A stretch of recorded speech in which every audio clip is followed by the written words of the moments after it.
antes que houvesse dia, eu sou, e ninguém há que possa escapar das minhas mãos. Operando eu,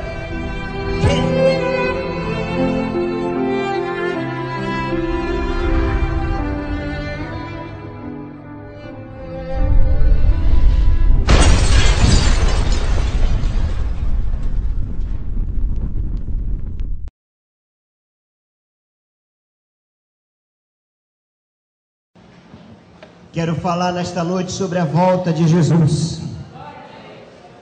Tema da mensagem: o impacto do arrebatamento. O impacto do arrebatamento. Abram suas Bíblias na carta de Paulo aos Tessalonicenses, capítulo 4. Versículo 16. Paulo aos Tessalonicenses, capítulo 4, versículo 16.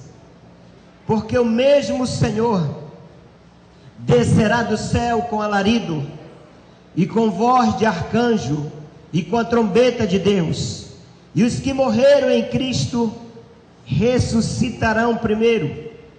Depois nós, os que ficarmos vivos, seremos arrebatados juntamente com Ele nas nuvens, a encontrar o Senhor nos ares, e assim estaremos sempre com o Senhor. Agora, primeiro aos Coríntios, primeira epístola de Paulo aos Coríntios, capítulo 15, versículo 51. Eis aqui vos digo um mistério: na verdade nem todos dormiremos, mas todos seremos transformados, no momento, no abrir e fechar de olhos, ante a última trombeta, porque a trombeta soará, e os mortos ressuscitarão incorruptíveis, e nós seremos transformados. Quantos estão preparados para este grande evento? Quantos estão preparados para o arrebatamento da igreja? Estamos a caminho, meus irmãos, do último evento da igreja na terra, que é denominado o arrebatamento. O que para os perdidos e para os crentes desviados é uma má notícia, para a igreja do Senhor, a igreja verdadeira do Senhor, aquela que aguarda a volta do seu Senhor, é o final de uma grande espera. O que é arrebatamento? A palavra arrebatamento significa rapto, arrancar, tirar com violência, levar. É o evento conhecido na Bíblia como o dia do Senhor, a reunião dos escolhidos, no qual Deus levará a sua igreja, a igreja verdadeira, a igreja pura, a igreja santa, a igreja sem mácula. Ele tirará a sua igreja da terra, levará para em seguida trazer juízo aos que ficarem durante o período da tribulação e da grande tribulação. O arrebatamento, meus irmãos, causará um grande impacto na humanidade, porque será um evento global. Causará assombros, causará caos, causará colapso mundial. Durante o arrebatamento acontecerá acidentes aéreos, porque muitos pilotos de avião, cristãos nascidos de novo, eles serão arrebatados e as aeronaves ficarão sem controle. Acontecerão muitos acidentes rodoviários, acidentes ferroviários. Será um caos total na humanidade, um evento grandioso, gigantesco, global, e as autoridades procurarão explicações para este ocorrido, para este súbito desaparecimento de centenas de milhões de pessoas em todos os lugares da terra ao mesmo tempo. Você imagina o caos. As instituições governamentais irão em busca de explicações. A NASA, o Pentágono, a ONU, a Organização dos Estados Americanos, a União Europeia, o Vaticano, a Cúria Romana, a CNBB, a OAB, as Forças Armadas, Exército, Marinha, a Aeronáutica, a Polícia Federal, todas essas instituições ficarão alarmadas sem saber o que fazer, porque eles não saberão o que ocorreu, mas o que ocorreu foi que Jesus voltou e levou a sua igreja, causando um grande impacto na terra. Será um período sombrio e um período terrível na história da humanidade. Período da Segunda Guerra Mundial, o período do Holocausto, o 11 de setembro de 2001, nada se comparará com o dia do arrebatamento da igreja. Haverá um desaparecimento maciço de cristãos da terra. O Espírito Santo de Deus não estará mais aqui. Não, o Espírito Santo, ele subirá com a igreja. Ele não estará mais aqui para consolar. A leitura da Bíblia não será mais entendida, porque quem dá o entendimento das Escrituras é o Espírito Santo. É Ele quem convence o homem do pecado, da justiça e do juízo. No entanto, Ele não estará mais aqui. Amós capítulo 8, versículo 11 diz: eis que vem dias, diz o Senhor Deus, em que enviarei fome sobre a terra, não fome de pão, nem sede de água, mas de ouvir as palavras do Senhor. Irão errantes de um mar até outro mar, e do norte até o oriente, correrão por toda parte, buscando a palavra do Senhor, e não a acharão. Nós vivemos nos dias da graça, onde o Espírito Santo está na terra, convencendo o homem do pecado, onde as pessoas têm acesso à Bíblia e entendimento através do Espírito Santo para entender as Escrituras. Mas após o arrebatamento, a porta da graça fechará.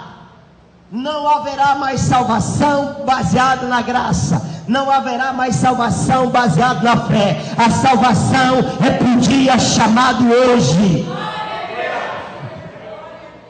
Como a igreja não estará mais, a igreja e o Espírito Santo são os que detêm o anticristo. O anticristo irá se manifestar para o mundo. Os poderes das trevas aumentarão. Demônios aprisionados em abismos serão liberados.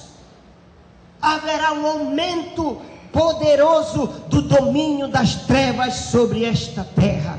O mundo viverá o auge da nova era. Tudo já está sendo preparado. Haverá uma demonização neste mundo.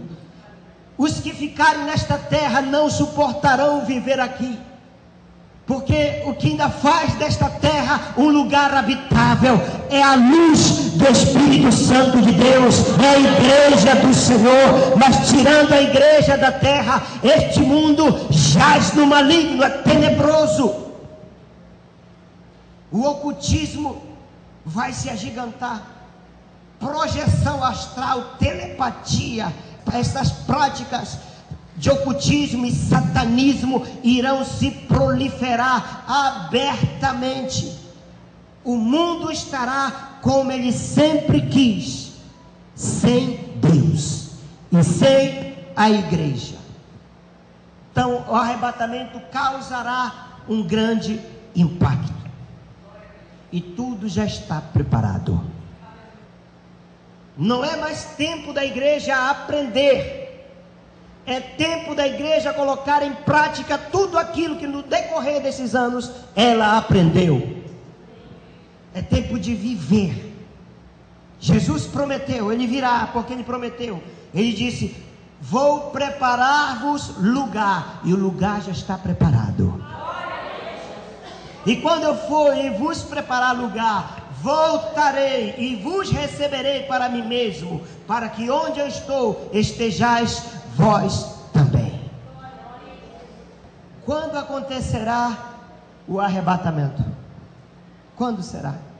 A respeito daquele dia, a respeito daquela hora, ninguém sabe, nem os anjos dos céus, nem o Filho, senão exclusivamente o Pai. Só Ele sabe o dia e a hora do arrebatamento. Mas há muitas evidências que indicam que a volta de Cristo é iminente. Estamos vivendo os últimos segundos da história da igreja na terra. Estamos nos momentos finais. Eu acredito que o período das dores já até passou. Guerras, rumor de guerra, terremoto, peste, fome, tudo isso vem acontecendo há séculos. Não podemos afirmar com certeza se o arrebatamento será antes ou se será durante o período da tribulação. Não poderemos afirmar se a igreja passará, porque há textos bíblicos que nos mostram que a igreja não passará pela grande tribulação, ou pelo primeiro período chamado tribulação, 3 anos e meio. Mas há outros textos que nos levam a acreditar que a igreja passará por um período da tribulação. Mas de acordo com os escritos do apóstolo Paulo, ele diz que Jesus livrará a igreja da ira vindoura. Está lá em 1 Tessalonicenses capítulo 1, versículo 10. Ele diz: e para aguardardes dos céus o seu Filho, a quem ele ressuscitou dentre os mortos, Jesus, que nos livra da ira vindoura. E também 1 Tessalonicenses capítulo 5, do 9 ao 10, ele diz: porque Deus não nos destinou para a ira, mas para alcançar a salvação mediante nosso Senhor Jesus, que morreu por nós, para que quer vigiemos, quer durmamos, vivamos em união com Ele. De que ira é que Paulo está tratando aqui nesses versículos? A ira de Deus reservada para este período sombrio da história da humanidade, para os dias da grande tribulação, período tenebroso. Não queira passar por ele. Período de juízo de Deus contra o mundo de perversão, contra o mundo de iniquidade, contra o mundo de podridão de pecados. A ira de Deus foi reservada para este período. E como será o arrebatamento? Como isto vai acontecer? Na visão do apóstolo João, em Apocalipse, lá no capítulo 21, no versículo 10, ele disse que ele via a cidade santa, a nova Jerusalém, que descia do céu da parte de Deus, preparada, ornamentada, ataviada, como noiva adornada para o seu esposo. E disse: vi a cidade, a nova Jerusalém, que descia do céu da parte de Deus. A cidade está descendo, a nova Jerusalém, ela está descendo desde aquele tempo, 2000 anos atrás, e ela continuará descendo. Quando a cidade se encontrar a uma distância equivalente ao período de 7 anos da terra, sua posição final da terra, e aí acontecerá o rapto. Nessa hora a trombeta soará, e aqueles que morreram com Cristo, todos aqueles que morreram com Cristo, aqueles que nasceram de novo, aqueles que foram transformados por Deus e que morreram salvos, eles ressuscitarão primeiro. E nós, diz Paulo, os que ficarmos vivos, seremos arrebatados, raptados, levados, e encontraremos com ele nos ares. Quando a cidade, que continuará descendo, estiver entrando na galáxia, na nossa galáxia, haverá mudanças astronômicas no universo. Aquilo que a Bíblia fala, descreve como estrelas explodindo, o sol se escurecerá e os elementos se fundirão. A terra sentirá o impacto da chegada da cidade. Haverá mudanças radicais na estrutura do universo quando a cidade chegar. O tempo Cronos, esse tempo que nós marcamos no nosso relógio, ele não mais existirá. Veja que impacto este evento causará no mundo. Como será esse rapto? Como será o arrebatamento? Será invisível para o mundo. O mundo não vai ter tempo nem de ver, porque será como um relâmpago. Mateus 24, 27 diz: porque assim como o relâmpago sai do oriente e se mostra no ocidente, assim há de ser a vinda do Filho do Homem. Porque Jesus compara a sua volta como um relâmpago. O relâmpago, quando menos se espera, ele aparece. Quando menos se espera, ele aparece. Ninguém prevê a hora de um relâmpago. Ninguém prevê. É sempre repetindo. E quando é que o relâmpago aparece? Ele sempre aparece quando há tempestades. E está havendo tempestades na humanidade. Tempestade social, tempestade moral, uma tempestade religiosa. É hora do relâmpago aparecer. Qual a velocidade de um raio? Qual a velocidade de um relâmpago? Alguém já mediu? Já. Pessoal do INPE, do Instituto Nacional de Pesquisas Espaciais, eles conseguiram documentar com detalhes a formação de um raio que chegou ao solo com uma velocidade de 1.980 km por segundo. Quando será? Ao ressoar da última trombeta. 1 Tessalonicenses 4,16. Porque o mesmo Senhor descerá do céu com alarido. O que é isso? Ruído de muitas vozes, e com voz de arcanjo, e com a trombeta de Deus, e os que morreram em Cristo ressuscitarão primeiro. Trombetas, haverá trombetas. Trombetas de Deus. Deus tem trombetas. Nós aprendemos acerca de verdades paralelas, de mundos paralelos, daquilo que há no mundo invisível, no mundo celestial e no nosso mundo físico. Foram usadas trombetas no Antigo Testamento. Deus mandou Moisés fazer trombetas na época em que o povo saiu do Egito e estava caminhando no deserto. Deus deu a seguinte ordem para Moisés: faze 2 trombetas de prata. Servir-te-ão para convocares a congregação e para a partida dos arraiais. Quando as trombetas eram tocadas, as 2 trombetas, lá nos dias de Moisés, eram tocadas de forma normal. Isso servia para um ajuntamento, para um chamamento, para o ajuntamento da congregação. Mas quando as 2 trombetas eram tocadas a rebate, o que é isso?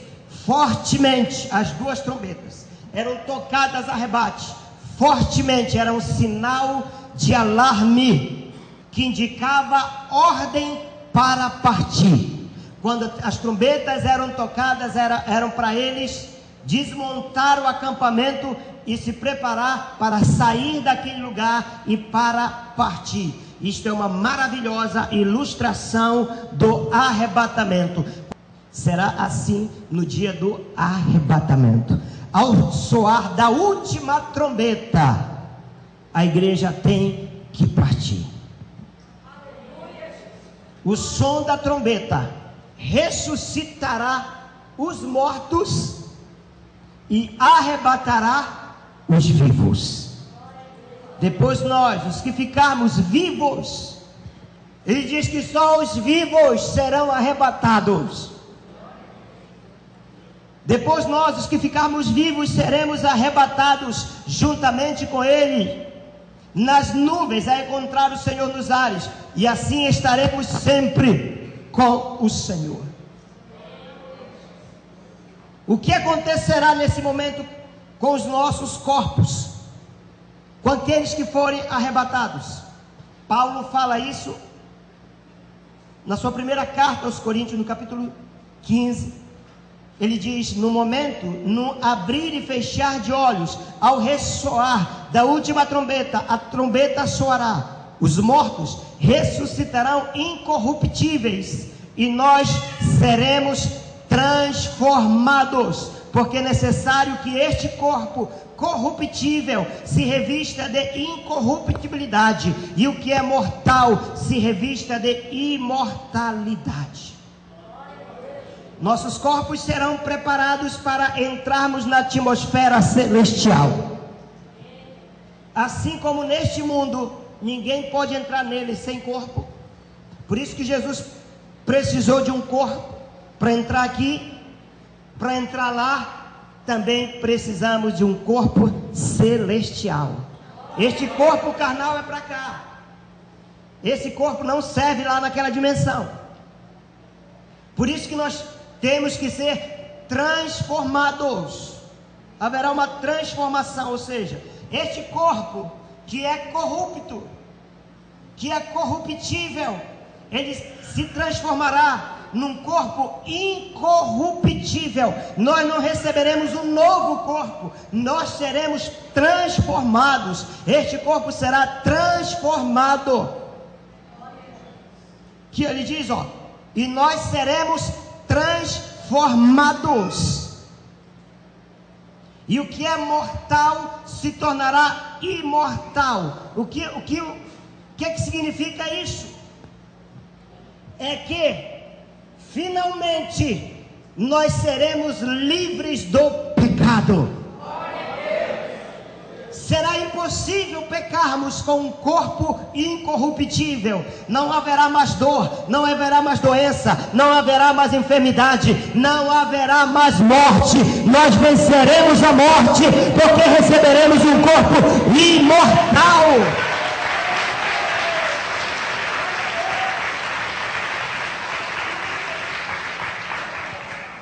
E como será este arrebatamento? Mateus 24:31 diz que ele enviará os seus anjos, os quais ajuntarão os seus escolhidos desde os quatro ventos, de uma a outra extremidade dos céus.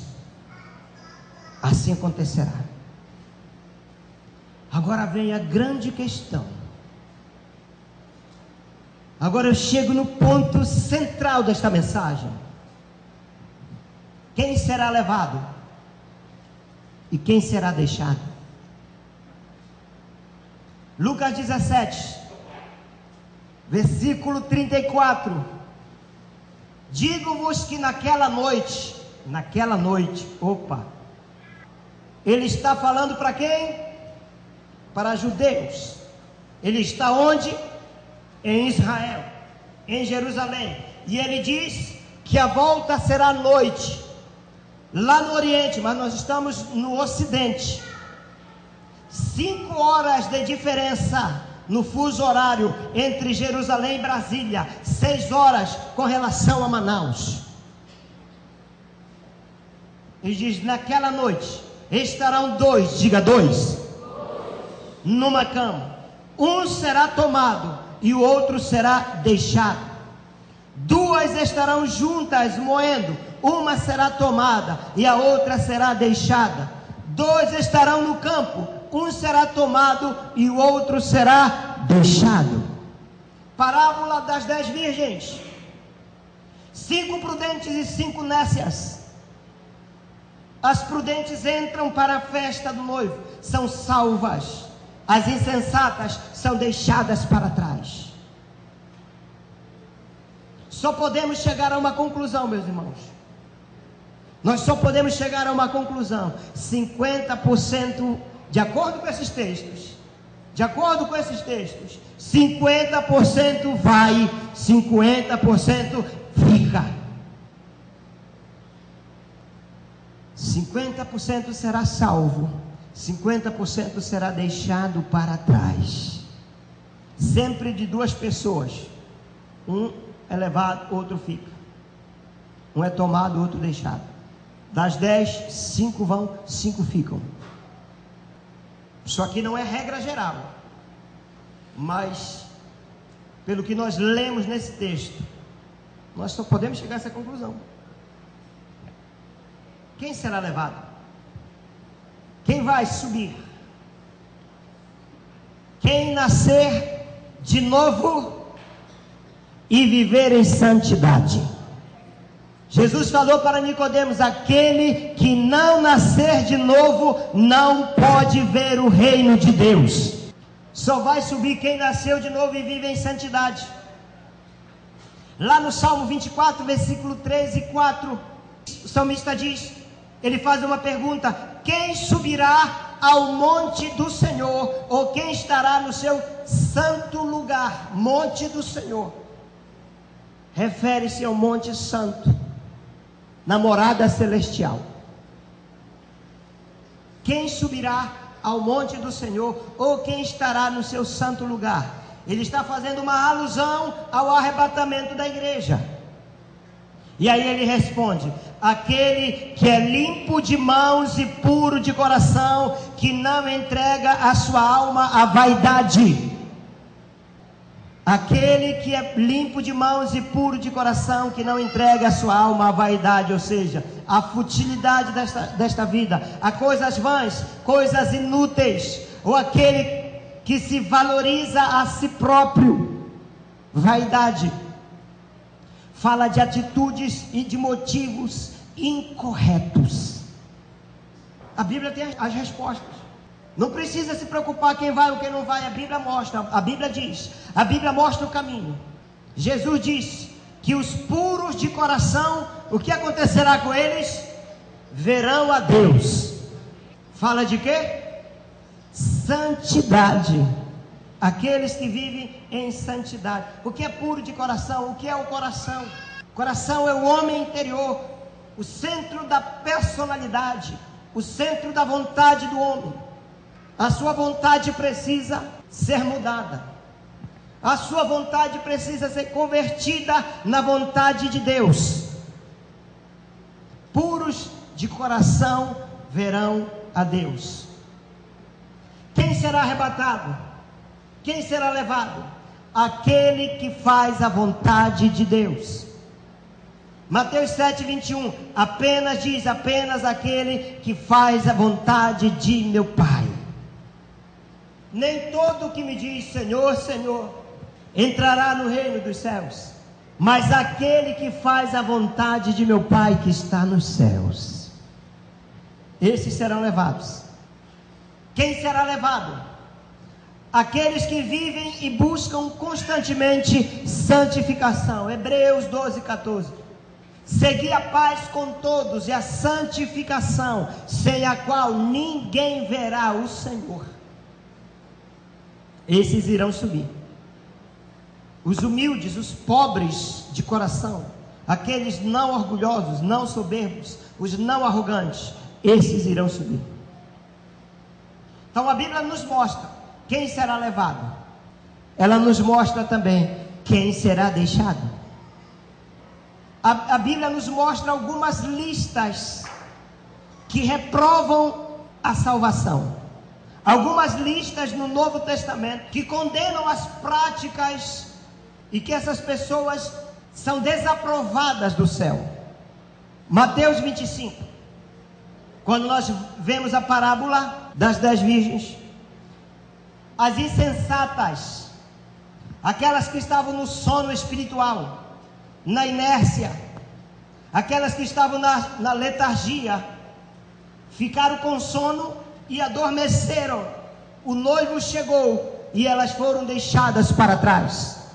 Cuidado com o sono espiritual, cuidado com a letargia, cuidado com a preguiça. Hoje eu não vou para a igreja, hoje está chovendo, Hoje TBD, mas eu estou com sono.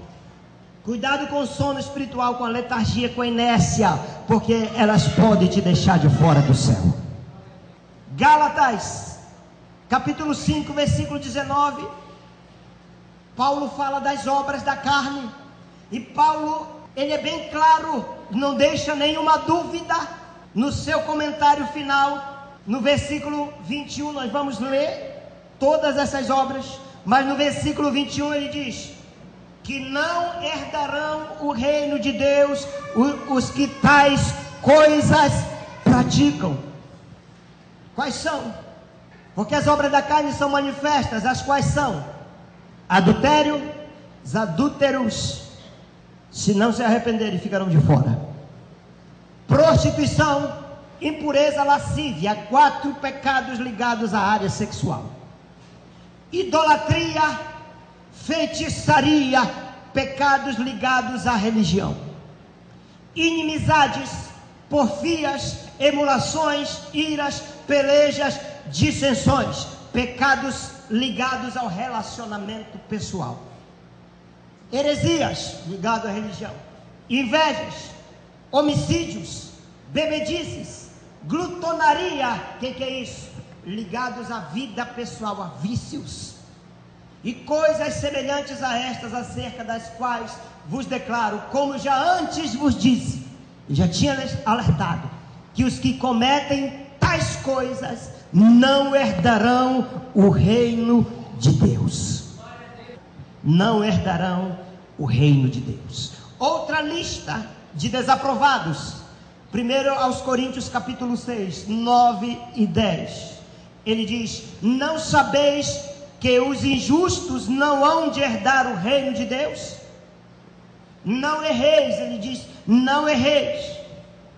Nem os devassos, nem os idólatras, nem os adúlteros. Tanto o adultério, existem 3 tipos de adultério: adultério físico, adultério mental e adultério espiritual. Nem os falsificadores, porque aqueles que falsificam documentos, aqueles que falsificam placa de carro, aqueles que falsificam notas fiscais, também são adúlteros, porque estão adulterando, estão mentindo, estão falsificando, também ficarão de fora. Nem os efeminados, os homossexuais, os efeminados não serão salvos. Nem os sodomitas. O que é sodomitas? Aqueles que praticam relação sexual anal, sexo anal, os sodomitas. Nem os ladrões, nem os avarentos, nem os bêbados, nem os maldizentes, nem os roubadores herdarão o reino de Deus. Também ficarão. Se não se arrependerem, ficarão. Estão desaprovados para o céu. Lista de Apocalipse 28.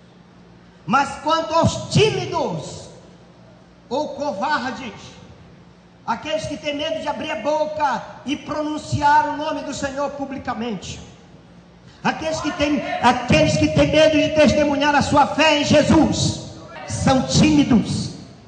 E aos incrédulos, aqueles que não creem, e aos abomináveis, aqueles que praticam abominação, e aos homicidas, aqueles que matam a facada, a tiro, e aqueles também que matam os irmãos odiando uns aos outros, porque a Bíblia diz que aquele que odeia o seu irmão é homicida, e os homicidas não irão para o céu. Se não irão para o céu, irão para o inferno. Então comece a amar aqueles que você odeia. Se você quiser ir para o céu, comece a amar aqueles os quais você odeia. Não irão. Os homicidas e os fornicadores. Atenção, fornicadores. Fornicação é relação sexual entre solteiros. Você que ainda não casou está fornicando. Se você continuar nessa fornicação, se você não se arrepender, você é um sério candidato a ir para o inferno. Porque para o céu a Bíblia te desaprova. E aos feiticeiros, você que se envolve com macumbaria, com banda, com quimbanda, com candomblé, isso leva para o inferno. Mas também tem outros feiticeiros, aqueles que são rebeldes, porque a Bíblia diz que o pecado de rebelião é o pecado de feitiçaria. Aqueles que se rebelam, que se insurgem, eles também não irão para o céu. E aos idólatras, aqueles que amam qualquer coisa acima de Deus, são idólatras, também não irão. E a todos os mentirosos, pastor, eu não minto, eu não invento conversa, ok, mas tem outro tipo de mentiroso, aquele que diz que ama a Deus e não guarda os seus mandamentos, é mentiroso. Aquele que diz que não tem pecado é mentiroso e faz Deus mentiroso. Os mentirosos não herdarão. Quantos amam a Deus? Está guardando o mandamento? Não. Então é mentiroso. Se diz que ama a Deus, mas não está lendo a palavra. Se diz que ama a Deus, mas não vive pela palavra. Não pratica a palavra. Não sou eu, meu irmão, é a Bíblia. Eu não julgo e Jesus não julgará ninguém. Nós seremos julgados pela palavra. É a palavra que diz: aquele que diz que ama a Deus e não guarda os seus mandamentos é mentiroso. E a Bíblia diz que os mentirosos ficarão de fora. E pior, e a todos os mentirosos a sua parte será no lago que arde com fogo e enxofre, que é a segunda morte. Apocalipse 22:15, outra lista. Ficarão de fora os cães. Quem são os cães? Aqueles que se dizem crentes, mas não dão bom testemunho, não obedecem a palavra, vivem envergonhando o evangelho. Esses a Bíblia chama de cães. Os cães ficarão de fora. De novo, os feiticeiros, os que se prostituem, os viciados em sexo, os viciados em sexo na internet, os homicidas, os idólatras, e qualquer que ama e comete a mentira, eu nego até a morte. Pastor, pode me perguntar, mas eu vou negar. Eu nego até a morte, exatamente, porque o fim da mentira é a morte. Lista de Mateus 7, 21 e 22. Os que praticam a iniquidade, nem todo que me diz Senhor entrará no reino de Deus, mas aquele que faz a vontade de meu Pai que está nos céus. Muitos me dirão naquele dia: Senhor, Senhor, não profetizamos em teu nome? Dons espirituais, olha aí, irmãos, dons espirituais. Não profetizamos em teu nome? Em teu nome não expulsamos demônios? E em teu nome não fizemos muitos milagres? Então lhe direi abertamente: nunca vos conheci, apartai-vos de mim, vós que praticais a iniquidade. Mas Senhor, eu fui usado por ti. Isso é injusto. Jesus responderá: ok, eu usei urubu, eu usei jumenta, eu usei falso profeta, mas nem por isso eles foram salvos. Eu usei Balaão, eu usei a jumenta para falar com Balaão. Apartai-vos, porque eu nunca vos conheci. Vocês nunca nasceram de novo, vocês não foram regenerados. Apocalipse 20:15. E aquele que não foi achado escrito no livro da vida, todo aquele que não foi achado escrito no livro da vida, esse não entrará no céu, esse não será arrebatado, porque só entra no livro da vida quem nasceu de novo. Irmãos, estejamos preparados, vivamos vida cheia do Espírito Santo, porque ele foi enviado para guiar a igreja em toda a verdade e levar a igreja para o céu. Efésios 4:30, Paulo diz: e não entristeçais o Espírito de Deus, no qual fostes selados para o dia da redenção. Aqui trata da redenção da nossa carne, dessa transformação através do arrebatamento. Muita gente tem entristecido o Espírito Santo de Deus. O Espírito Santo tem caído fora. Lança fora toda carga desnecessária. Em Lucas 21, no 34, ele diz: tenham cuidado para não sobrecarregar o coração de vocês com libertinagem, com orgia, com bebedeira e com ansiedades da vida. E aquele dia venha sobre vocês inesperadamente. Cuidado com a libertinagem, cuidado com a orgia, com a bebedeira, com as ansiedades da vida. Ele diz: não andeis ansiosos por coisa alguma. E a ansiedade tem tirado muito crente da presença de Deus. Buscai, pois, em primeiro lugar o seu reino, e todas essas coisas vos serão acrescentadas. Estão ansiosos: o que eu vou comer, o que eu vou vestir? Estou ansioso pelo meu carro, pela minha casa. Eu estou ansioso pelo meu iate. Eu estou ansioso pela minha esposa, pelo meu esposo, pelo meu curso. Eu estou ansioso para morar nos Estados Unidos. Eu estou ansioso para ir para a Alemanha. Tenham cuidado. E aquele dia venha sobre vocês inesperadamente. Porque quem está ansioso, quem está preocupado, a sua visão está voltada para as coisas deste mundo. Não está preocupado com a volta de Cristo. Não está preocupado com os ensinamentos da palavra. Está preocupado com as coisas deste mundo. Porque o seu coração está aqui neste mundo. Onde está o teu tesouro, lá também estará o teu coração. Para que aquele dia venha sobre vocês inesperadamente. Pois ele virá sobre todos os que vivem sobre a face da terra. Estejam sempre atentos e orem. Estejam sempre atentos e para que vocês possam escapar de tudo que está para acontecer e estar em pé diante do Filho do Homem. Como é que você está diante de Jesus? Como é que está a tua vida? Se Jesus voltasse hoje, você seria levado ou você seria deixado? Teu coração está cheio de cargas, teu coração está cheio de preocupações, teu coração está cheio de ansiedades por esta vida.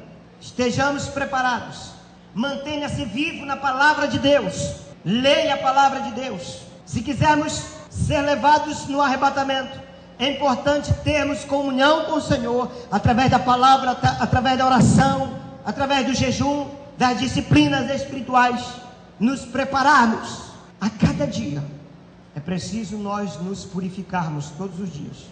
Coração quebrantado, um coração contrito, uma vida de santidade, de santificação. E está com esse objetivo em mente. Estarmos ligados no Senhor. Estarmos com a nossa mente totalmente ligada no Senhor. Jesus disse em Lucas 12:35: cingidos estejam os vossos corpos, preparados para o arrebatamento. Cingidos estejam os vossos corpos, e acesas as vossas candeias. As 5 virgens não entraram para a festa do noivo, porque as suas candeias estavam apagadas, não tinham óleo.